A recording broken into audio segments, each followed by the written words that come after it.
তৃণমূল কংগ্রেস প্রার্থী শওকত মোল্লা আর আইএসএফ এর প্রার্থী নওশাদ সিদ্দিকী, কাকে ভোট দেবেন? তিনি 5 বছর বিধায়ক ছিলেন।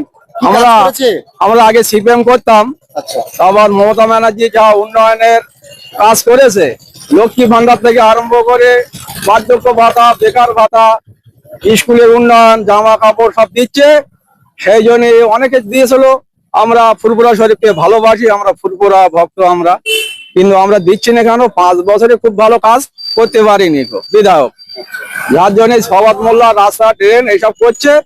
তার জন্যই আমরা মমতা ব্যানার্জির প্রতীক জোড়া ফুল চিহ্নে আমরা শওকত মোল্লাকে ভোট দেব, এই আমরা প্রতিজ্ঞাবদ্ধ হয়েছি।